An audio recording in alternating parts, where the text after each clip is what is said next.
Kita doa khusus untuk almarhum Ustadz Maher Zain ya, yang semalam meninggal dunia. Al-Fatihah.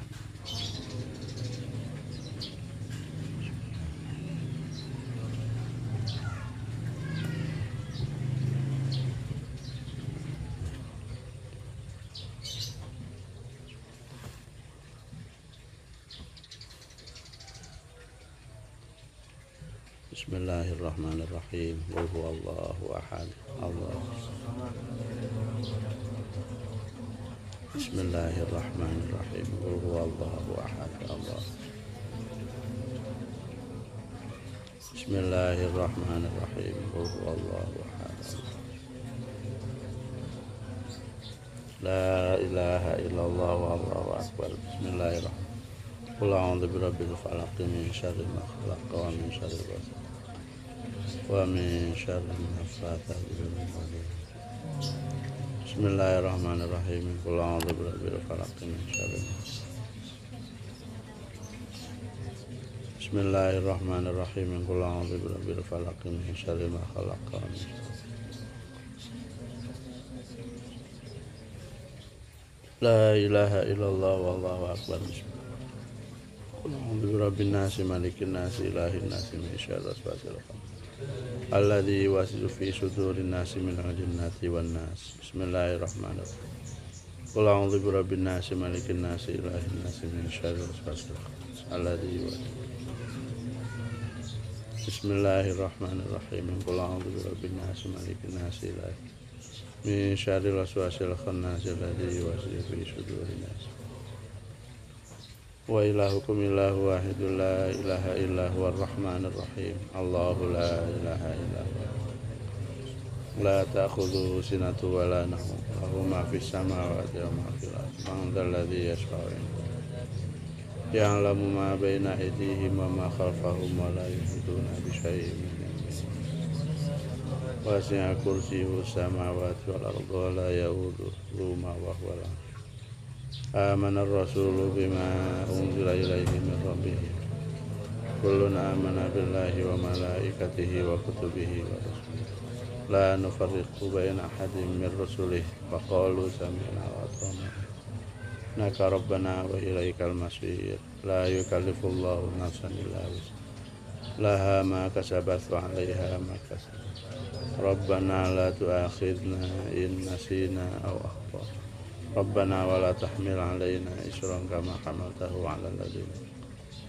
Rabbana wa la tuhammilna ma la taqata lana bih. Wa'fu 'anna waghfir lana warhamna anta maulana fansurna 'alal qaumil kafirin. Semoga bacaan ayat Al-Quran yang kita tadi sudah laksanakan, pahalanya disampaikan kepada khusus almarhum Ustadz Maher Zain. Ustadz Maher At-Twailibi, bukan Maher Zain ya.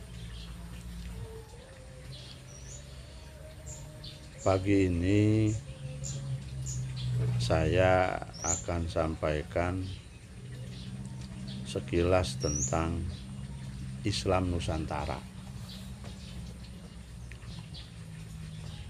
Istilah Islam Nusantara sebetulnya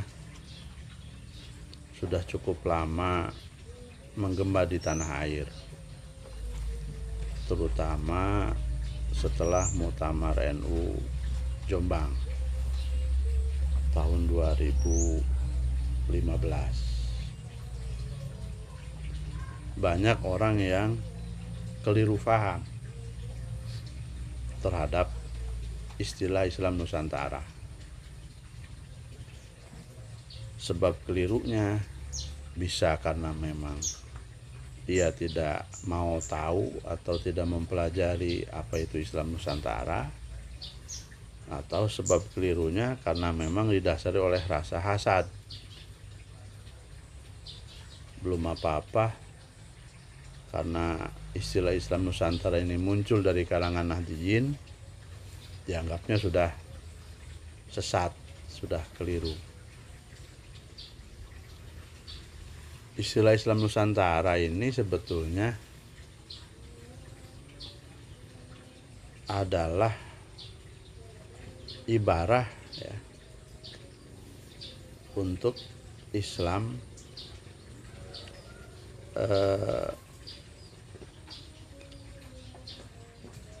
sebagaimana mestinya. Istilah Islam Nusantara ini sama dengan istilah Islam-Islam lain yang beredar di tanah air. MUI misal gelontorkan istilah Islam wasatiyah, Islam moderat. Muhammadiyah gelontorkan istilah Islam tamadun.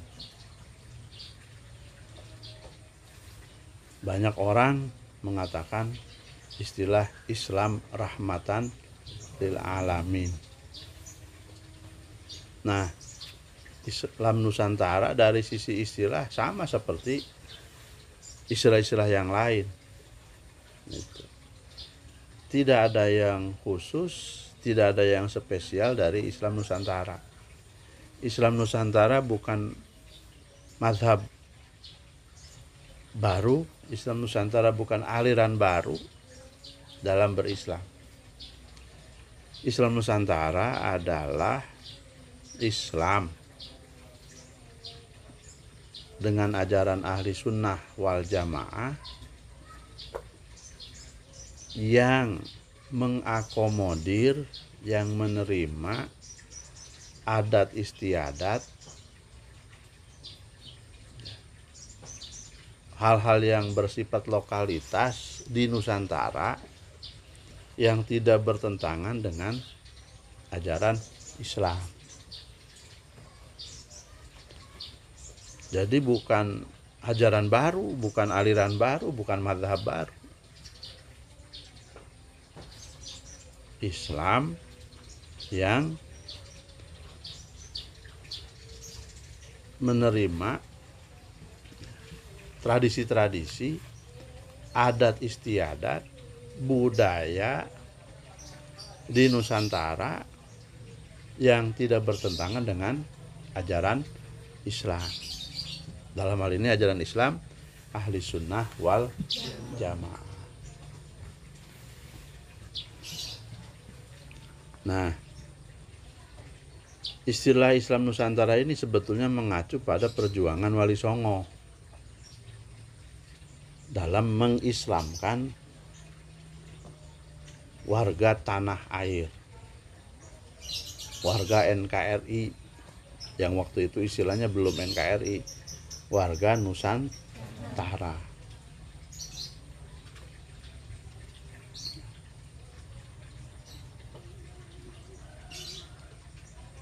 Kalau kita lihat sejarah bagaimana perjuangan Wali Songo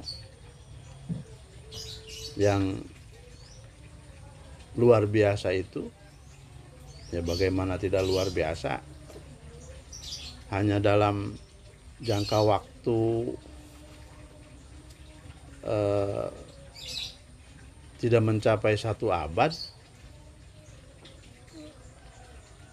penduduk Nusantara yang semula kuat memegang teguh ajaran Buddha, ajaran Hindu, animisme, dinamisme, hampir seluruhnya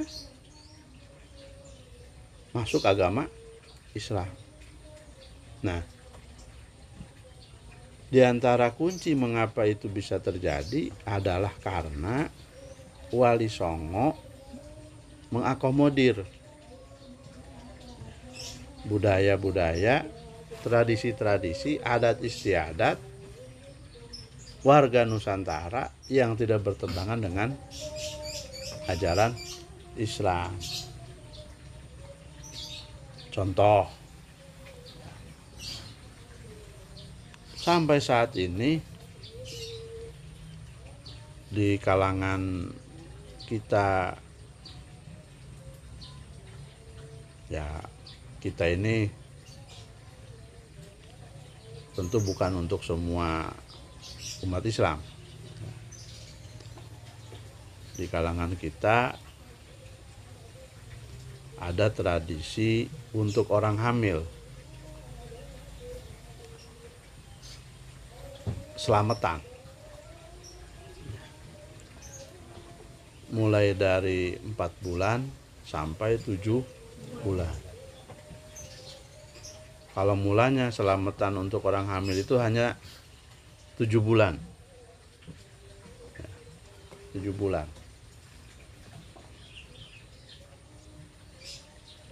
Itu tradisi berasal dari tradisi nenek moyang kita. Ketika yang hamil usia kandungannya sampai 7 bulan, dilaksanakanlah selamatan, tujuannya agar kandungan dan ibu yang mengandung saat melahirkan bisa selamat. Kenapa 7 bulan? Karena umumnya ya, usia bayi prematur itu dimulai dari usia kandungan 7 bulan. Jadi saat wanita hamil usia 7 bulan sudah bisa melahirkan tuh. Bukan keguguran lagi disebutnya, melahirkan. Kalau di bawah 7 bulan keguguran karena bayinya belum hidup. Tapi kalau 7 bulan saat bayi keluar biasanya hidup, karenanya dinamakan melahirkan. Nah, tradisi nenek moyang dulu, tradisi Nusantaranya ya macam-macam. Ada yang diawali dengan mengusapkan belut, ya, tahu belut? Apa ya? Lindung ke perut, supaya nanti katanya kalau diusap-usap ke perut belutnya nanti melahirkan apa? Gampang, licin kayak belut. Jadi bayi teh keluar dari rahimnya licin, ngeglosor. Apalagi tuh? Ada lagi yang diusap-usapin apa? Hah? Ada yang tahu digosok-gosokin apa lagi? Hah? Padahal kalau mau licin gampang aja ya. Saat mau melahirkan minum itu aja ya, minyak sayur.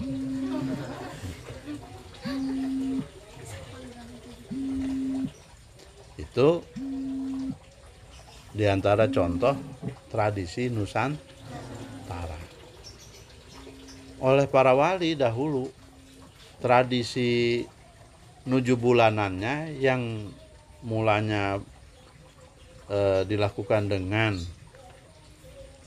doa-doa, jampe-jampe menggunakan agama Hindu-Buddha, menggunakan ajaran animisme di Indonesia, diganti dengan zikir-zikir, ya.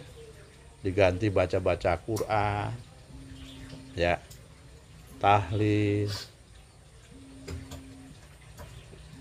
Quran yang dibaca misalnya difavoritkannya surah Yusuf, ya, supaya anaknya ganteng seperti Nabi Yusuf gitu. Yang dibaca surah Maryam supaya nanti anaknya lahir secantik Siti Maryam. Diganti tuh sama wali dengan isi yang tidak bertentangan dengan ajaran Islam. Nah, kalau kita melakukan itu, ya, Misalnya nanti kamu punya istri hamil, ya, selamatan 7 bulan, atau kalian hamil selamatan 7 bulan, maka kalian dalam hal ini dianggap ya mengamalkan Islam ya, yang selaras dengan apa, tradisi budaya Nusantara, hal yang tidak ada di belahan lain selain Nusantara.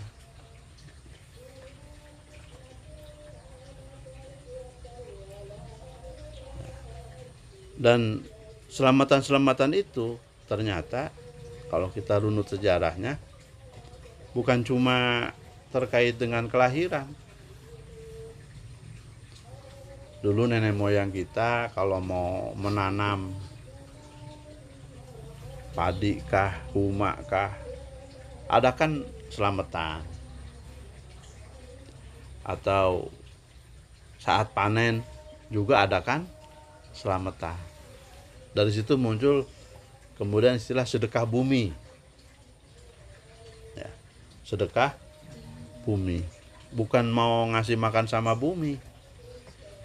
Selamatan ya, caranya bersedekah ya, untuk keberkahan tanaman-tanaman yang ada di bumi. Oleh para wali, tradisi itu nggak dihilangkan, dibiarkan. Hanya jampe-jampe ritual-ritual yang bertentangan dengan ajaran Islamnya dihilangkan, diganti dengan doa-doa, zikir-zikir dari ajaran Islam. Soal sedekahnya biarkan, siapa yang larang sedekah? Sedekah kan juga bahkan ini dianjurkan oleh apa? Allah dan Rasul. Jadi sedekahnya biarkan. Nah, ritual-ritualnya yang semula tidak selaras dengan ajaran Islam diganti dengan yang sesuai dengan ajaran Islam. Contoh lain, ini mungkin yang paling sering dianggap sesat, adalah tradisi tahlilan. Di kalangan Nahdiyin, di kalangan warga NU, kalau ada orang meninggal dunia, galib, yang meninggal itu didoakan secara khusus. Ya. Cara berdoanya, keluarga, tetangga, kerabat kumpul, bisa siang, bisa malam. Lalu berdoa bersama.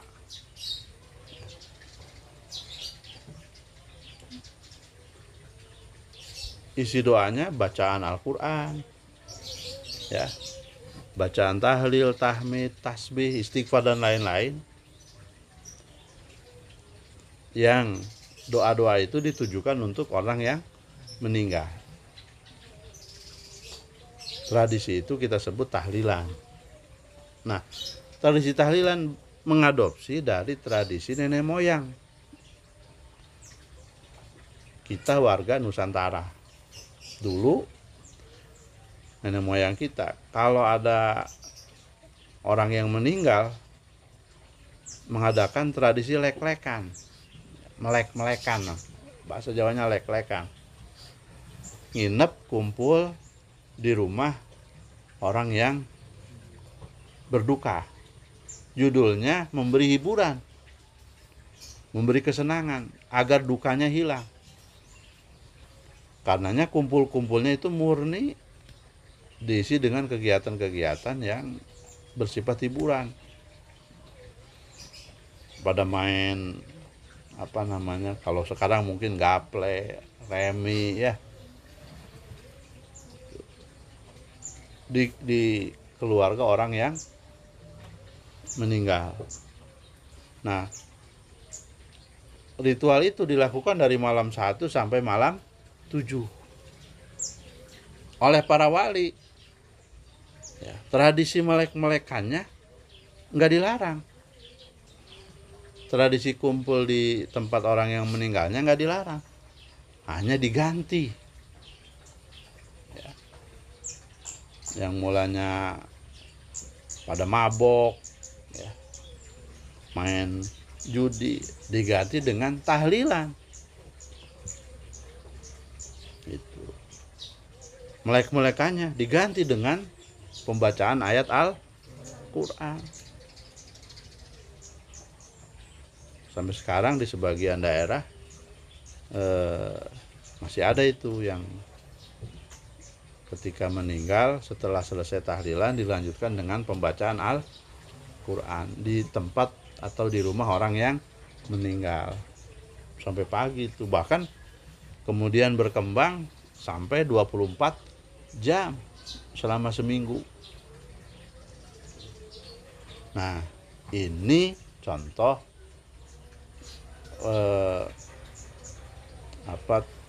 Islam yang mengakomodir tradisi Nusantara yang tidak bertentangan dengan ajaran Islam.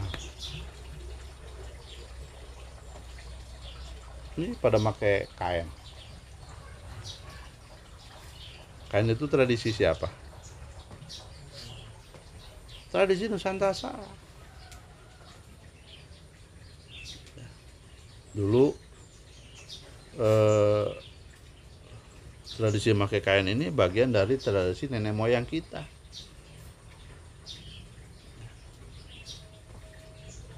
Kamu orang Islam kok pakai kain? Karena saya orang Indonesia. Begitu, karena saya bagian dari warga Nusantara.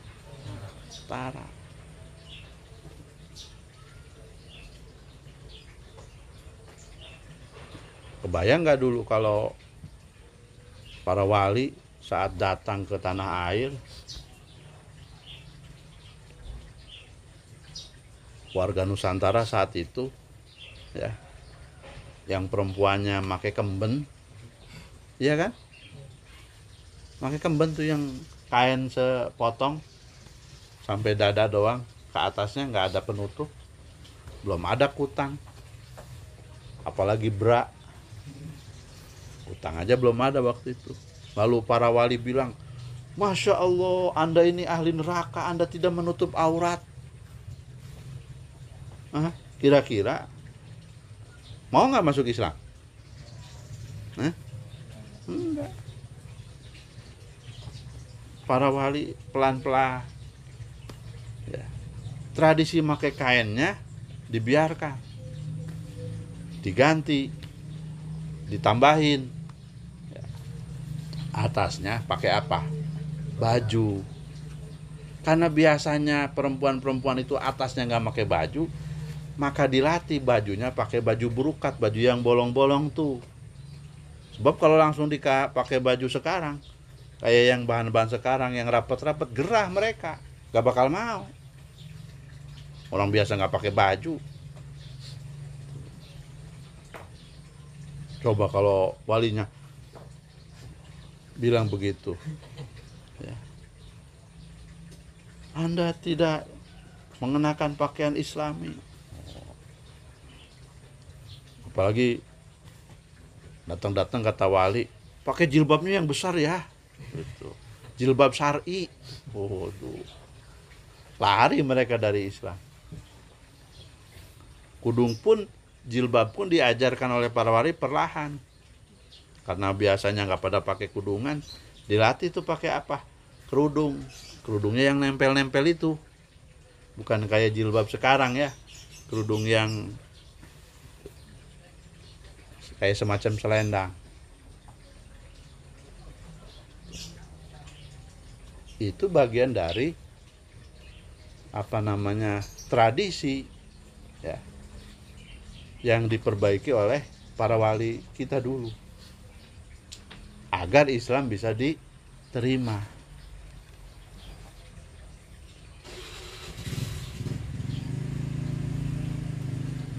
Nah, masih banyak ya contoh-contoh tentang betapa di tanah air ini tradisi-tradisi, adat istiadat yang tidak bertentangan dengan ajaran Islam dipertahankan.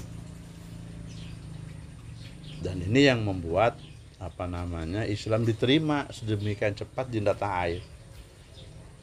Sudah berpuluh abad memeluk agama Hindu Buddha, datang Islam langsung berubah.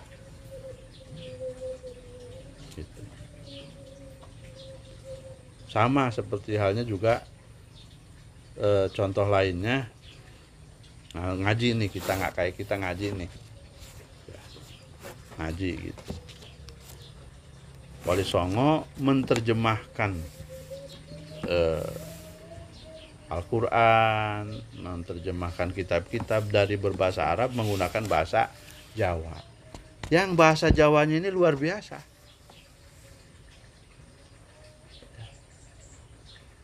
Menggunakan tradisi yang membuat orang-orang merasa nyaman.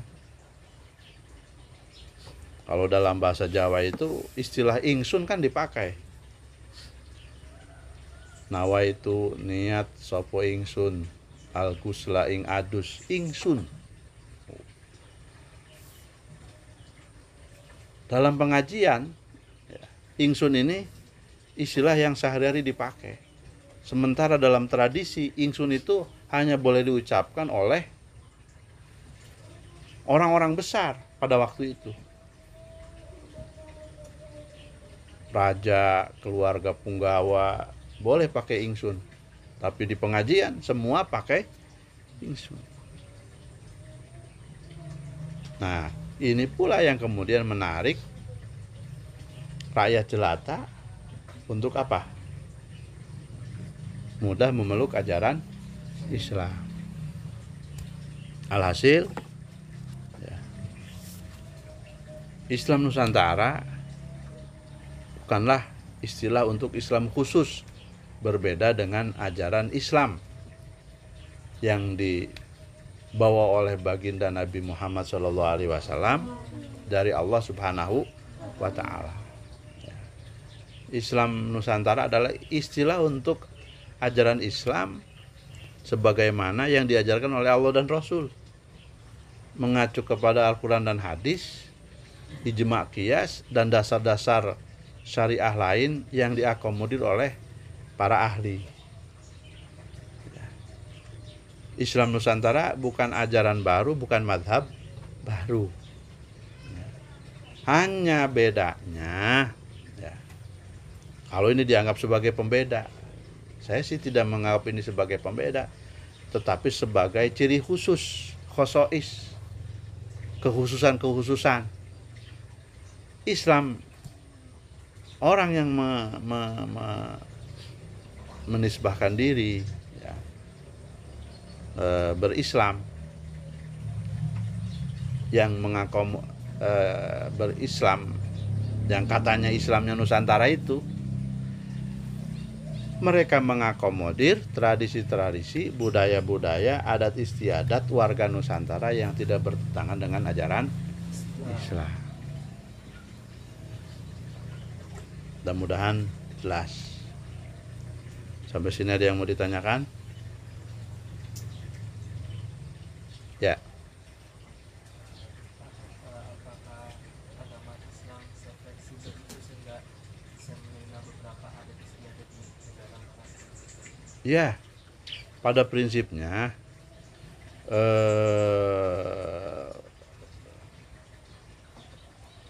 karena Islam ini ajaran yang universal, ajaran untuk berlaku selama-lamanya sampai datangnya hari kiamat.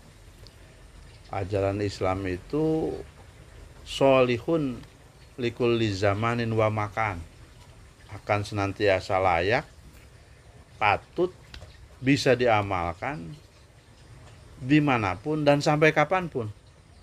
Karenanya ajaran Islam memiliki fleksibilitas yang luar biasa. Dalam hal-hal tertentu ada ketentuan-ketentuan baku dalam Islam yang ini bersifat paten. Tidak boleh ada improvisasi.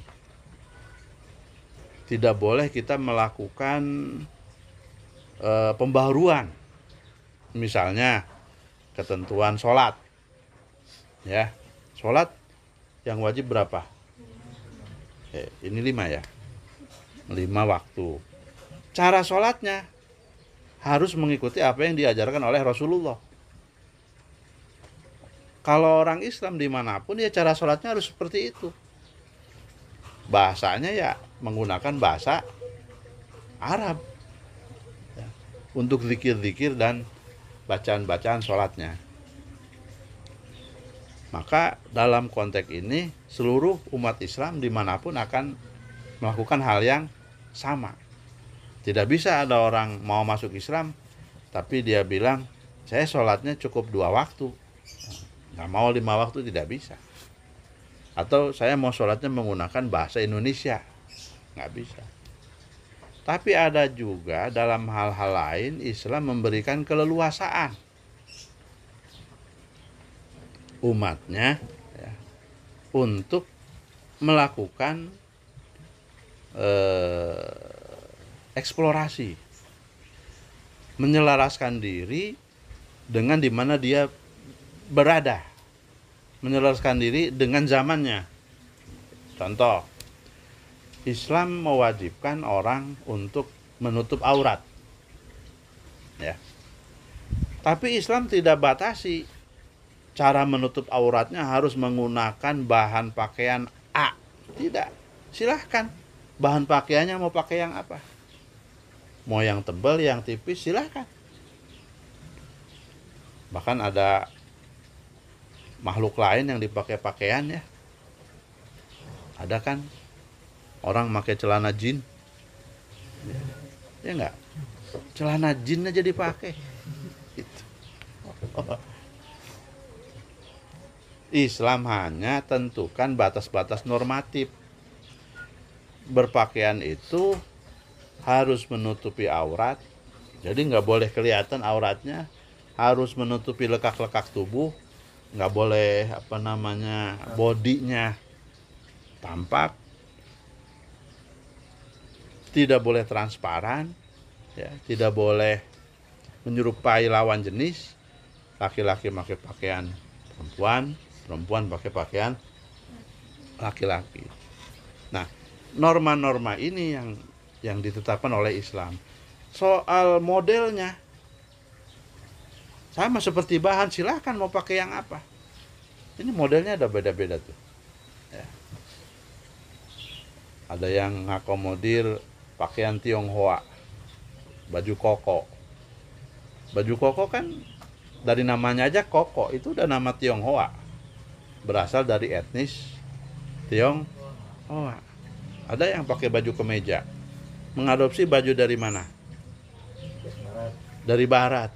Ada yang pakai baju batik, mengadopsi tradisi Nusantara. Boleh nggak? Silahkan boleh. Ini juga macam-macam pakaiannya. Nah, ini antara lain bentuk fleksibilitas ajaran Islam.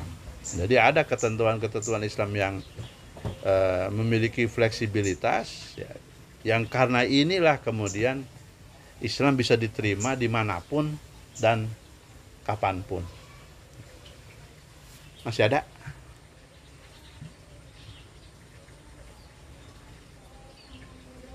Ya, Mar? Pakaiannya pakaian Eropa, pakai jas. Jas itu bukan pakaian Nusantara. Yang perempuan ada yang mau nanya?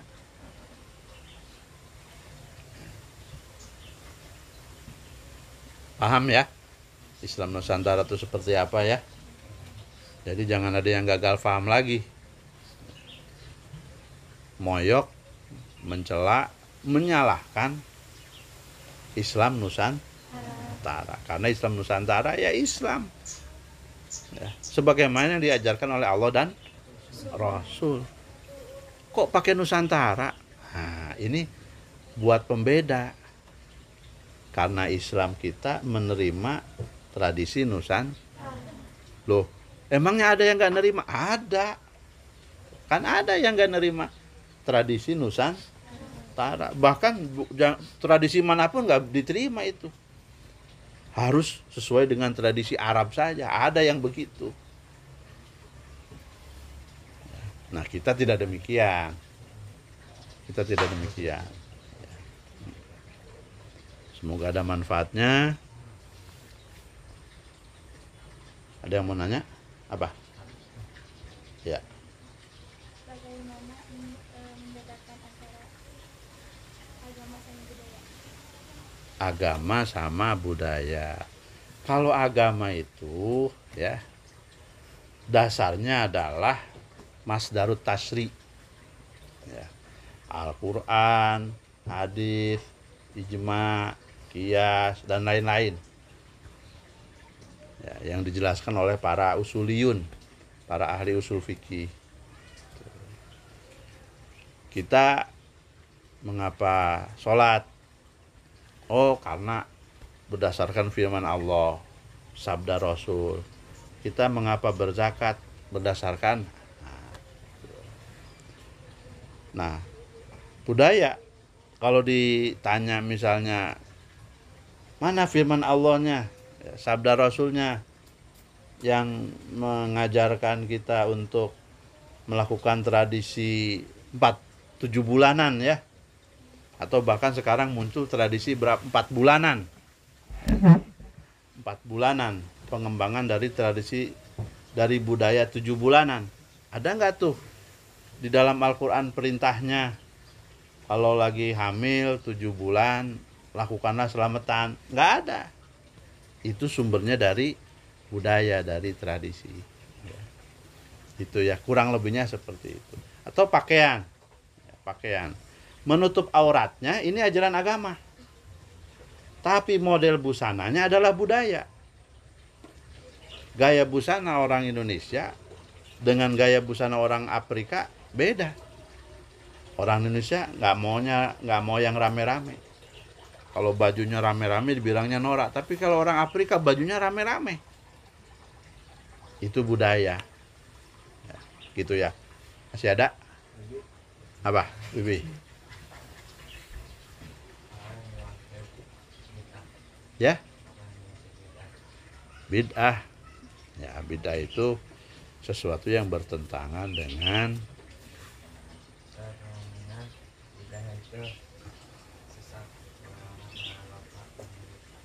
ya memang bid'ah. Kalau bid'ah itu bid'ah dolalah, sesat ya. Cuma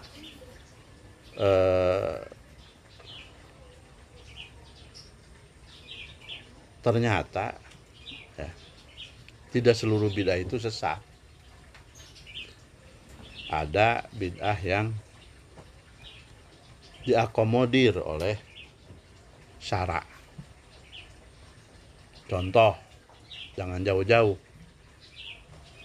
Nabi, saat Nabi masih ada ya, tidak ada itu orang yang menuliskan sabda Rasul. Tidak ada. Tidak ada kitab-kitab hadis. Tapi setelah sekian lama Nabi tidak ada, muncullah catatan-catatan tentang sabda Rasul. Saat waktu Nabi masih ada, Nabi melarang orang mencatat ucapannya. Yang boleh dicatat hanya firman Allah, yaitu Al-Quran. Saat Nabi ada, ya, Al-Quran belum terbukukan. Al-Quran berserakan catatannya di para kutab, para pencatat wahyu. Baru setelah Nabi wafat, saat perang saat Abu Bakar menjadi khalifah, perang ya, memerangi Musailamah al-Kadzab, lantas banyak para penghafal Quran yang meninggal. Sahabat Umar lalu mengusulkan agar Al-Quran dibukukan, sehingga kemudian pembukuan itu selesai di masa Khalifah Utsman bin Affan. Sehingga sampai sekarang mushaf ya yang merupakan buku Al-Quran itu atau pembukuan Al-Quran dinamakan mushaf Utsman bin Affan. Itu juga kan bid'ah. Jadi tidak mesti bid'ah itu sesat. Nantilah secara detailnya kalau bicara tentang bid'ah ya. Nanti secara khusus kita akan bahas ya Habibie ya. Apa? Ada lagi? Apa yang dimaksud Islam radikal? Islam radikal ya. Tidak ada sebetulnya Islam radikal.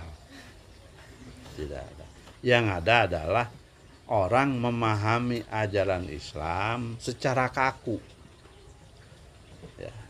Sehingga memunculkan perilaku yang radikal,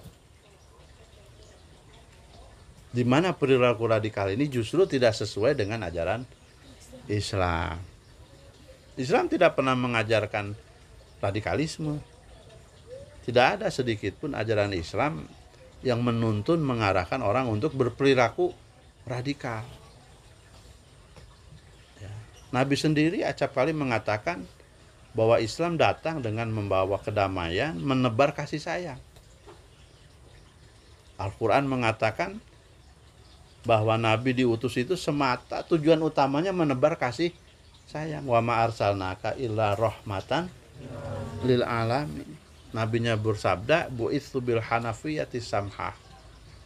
Aku diutus dengan membawa ajaran agama yang lurus serta toleran. Nabinya mengatakan, yasiru wala tu'asiru, mudahkan jangan persulit. Basyiru wala tunafiru, buat mereka senang jangan buat mereka ketakutan. Jadi tidak ada sedikit pun ajaran dalam Islam baik dari Quran maupun hadis yang menuntun orang untuk berperilaku radikal. Nah, radikal itu muncul, sikap radikal itu muncul, tumbuh dari pemahaman agama yang keliru. Tidak ada Islam radikal. Ya. Baik. Karena waktu sampai sini dulu sementara ya. Insya Allah nanti kita sambung dalam pertemuan berikut. Semoga ada manfaatnya. Akhirul kalam. Wallahul muwaffiq ila aqwamit thoriq. Assalamualaikum warahmatullahi wabarakatuh.